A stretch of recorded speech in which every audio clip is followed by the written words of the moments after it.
एक समय की बात है। किसी देश में एक राजा राज किया करता था।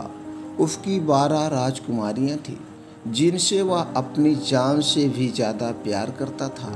यही वजह थी कि राजा को सभी राजकुमारियों की सुरक्षा की बहुत बड़ी चिंता हमेशा बनी रहती थी। राजकुमारियों के प्रति प्यार और चिंता के कारण राजा ने सभी राजकुमारियों के सोने का इंतजाम एक ही कक्ष में करके रखा था। राजा के सोने के बाद सभी राजकुमारियों के कक्ष से बाहर ताला लगा दिया जाता था। इसके बावजूद हर रात राजकुमारियां नए जूते पहनकर सोती थी और अगली सुबह उनके जूते घिसे और फटे मिलते थे। सभी राजकुमारियों के रात भर कक्ष में रहने के बावजूद अगले दिन उनके जूते घिसे और फटे मिलना राजा को भी काफ़ी हैरान में डाल देता था। राजा ने इस बात की जानकारी के लिए कई प्रकार के प्रयास किए, लेकिन फिर भी इस रहस्य से पर्दा नहीं उठा सका कि हर सुबह राजकुमारियों के नए जूते फटे और घिसे क्यों मिलते हैं। एक बार की बात है। सच्चाई पता लगाने के लिए एक दिन राजा ने घोषणा करवा दी कि जो भी राजकुमारियों के इस रहस्य के बारे में जानकारी देगा, उसका विवाह राजा उस व्यक्ति की पसंद अपनी किसी भी एक बेटी के साथ करवा देगा। विवाह के साथ ही उस व्यक्ति को भविष्य में राज्य का भी राजा बना दिया जाएगा। इस प्रकार की घोषणा सुनकर कई राजकुमारों ने प्रयास किया, लेकिन सभी असफल रहे। एक दिन उस राज्य के एक बहुत छोटे देश का राजकुमार गुजर रहा था, जो किसी राजा के हाथों अपना राज्य गंवा चुका था।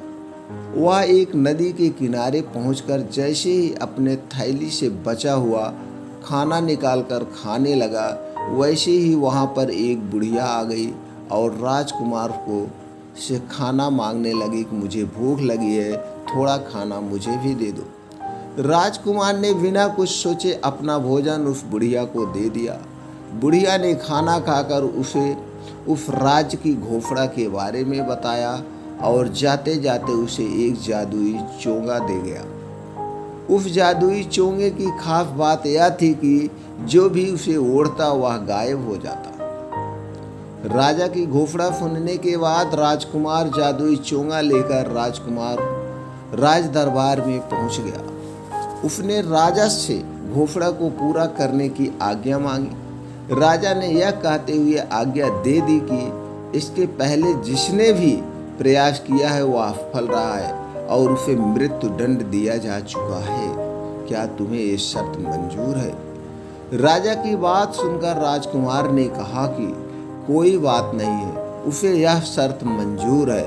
फिर राजा ने उसे राजकुमारियों के बगल वाला कक्ष सोने के लिए दे दिया और उसके खाने पीने का बढ़िया इंतजाम किया गया। जब रात हो चली तो सोने के वक्त सबसे बड़ी राजकुमारी एक जूस से भरा गिलास लेकर आई। राजकुमार ने जूस ले लिया और राजकुमारी वहाँ से चली गई। राजकुमार ने जूस नहीं पिया और खिड़की से फेंक दिया। कुछ देर के बाद सोने का नाटक करने लगा। जब राजकुमारियों को लगा कि राजकुमार सो चुका है, वो सभी राजकुमारियां कहीं जाने की तैयारी करने लगी। इस बात का आभास होते ही राजकुमार ने चोंगा ओढ़ लिया और सभी राजकुमारियों पर गायब होकर नजर रखने लगा। राजकुमारियों के कमरे में जाकर राजकुमार ने देखा कि सभी राजकुमारियां फज धज कर कमरे के बीच में गोला बनाकर खड़ी हो गईं और कुछ गुनगुनाने लगी। तभी कमरे के बीचों बीच अचानक एक गड्ढा नजर आने लगा, जिसमें से सभी राजकुमारियां एक जादुई स्थान पर चली गईं। राजकुमारियों के पीछे पीछे राजकुमार भी चला गया। वहां पर 12 राजकुमार उनका इंतजार कर रहे थे। सभी राजकुमारियां उन राजकुमारों के साथ जंगल की ओर जाने लगी। रास्ते में चांदी के पेड़, सोने के पेड़ और अन्य जवाहरात के पेड़ मिलते गए। राजकुमार हर पेड़ से एक पत्ती तोड़कर अपने पास रखने लगा। जंगल में कुछ दूर जाने के बाद एक महल दिखाई दिया। महल में जाने के बाद वहां अपने आप ही एक मधुर संगीत बजने लगा। उस मधुर संगीत की धुन पर सभी राजकुमारियां राजकुमारों के साथ नाचने लगी। उस धुन पर वह राजकुमार भी झूमने लगा। वह सभी वहां पर सुबह होने के पहले तक नाचते रहे और सुबह होने से पहले ही वहां से चले गए। सभी राजकुमार राजकुमारियों को छोड़ने के लिए जंगल के बाहर तक आए और राजकुमारियां वहां से अपने कमरे में आ गई। राजकुमारियों के साथ ही चोंगा पहने हुए राजकुमार भी वहां आ गया और चुपके से अपने कमरे में चला गया।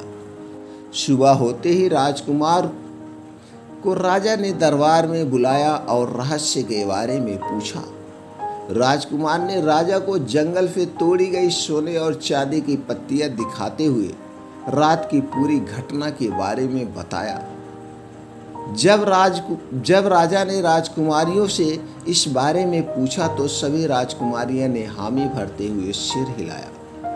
इस बात को सुनकर राजा ने राजकुमार की शादी उसकी पसंद की सबसे छोटी राजकुमारी के साथ करवा दी और उसे राज्य का एक राजा बना दिया। नया राजा अपनी रानी के साथ सुखपूर्वक रहने लगा। कुछ दिनों के बाद राजकुमारियों के साथ उस रहस्यमयी महल की ओर गया और अन्य राजकुमारियों की शादी उन राजकुमारों के साथ करवा दी जिनके साथ वह सभी रात में नाचने जाते थे। इसके बाद सभी खुशी खुशी रहने लगे। कहानी से क्या सीख मिलती? हमें हमेशा मुश्किल समय में हिम्मत से काम लेना चाहिए और अपनी बुद्धि का इस्तेमाल करते हुए हर समस्या का हल निकालना चाहिए। दोस्तों, उम्मीद करते हैं ये कहानी आपको अच्छी लगी होगी।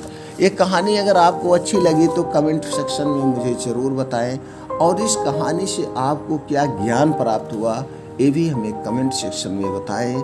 अगर कहानी अच्छी लगी हो तो चैनल को सब्सक्राइब कर दें, बेल आइकॉन का बटन ऑन कर दें दोस्तों, जिससे हम और इसी तरह की अच्छी अच्छी ज्ञानवर्धक कहानियाँ लेकर अपने चैनल पर आते रहते हैं। हर एक कहानी की नोटिफिकेशन आप तक पहुंचती रहे। फिर मिलते हैं नए वीडियो में नई कहानी के साथ। तब तक आप अपने परिवार के साथ खुशियां मनाइए, एंजॉय करिए।